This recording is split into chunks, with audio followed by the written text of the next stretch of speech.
I've been accused of being an optimist, and being an entrepreneur, I think you have to be optimistic. And optimism is not an idle prediction about the future. It's a self-fulfilling prophecy.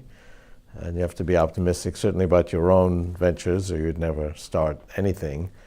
I have written extensively about the downsides, in fact, probably more than most, or anyone. I wrote a lot about the downsides in The Age of Spiritual Machines in 1999. That was the basis of Bill Joy's article, Why the Future Doesn't Need Us, which was quite pessimistic. I do come out on the optimistic side, but it's not an idle optimism that ignores the dangers. But people quickly forget what life was like. I mean, people forget what life was like 6, 7 years ago before smartphones really did anything, or before there were social networks, or 15 years ago before there were search engines.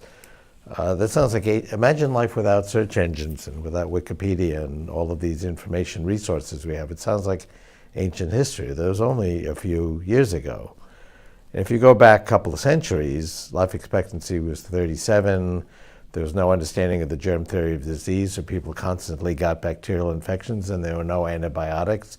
And people, life expectancy was 37, but Mozart and Schubert died in their 30s, and that was typical. Life was extremely harsh and difficult, extremely labor-intensive, great deal of suffering.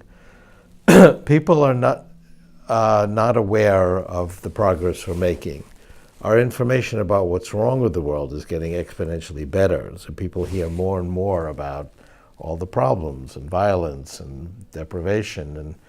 And the reality is life is getting dramatically better. There was a poll of about 36,000 people taken in 24 countries asking, has poverty in the world gotten better or worse? 90% approximately said inaccurately that poverty is getting worse. Only 1% said accurately that poverty has declined by 50% in the last 20 years. We're getting wealthier, life expectancies are extending,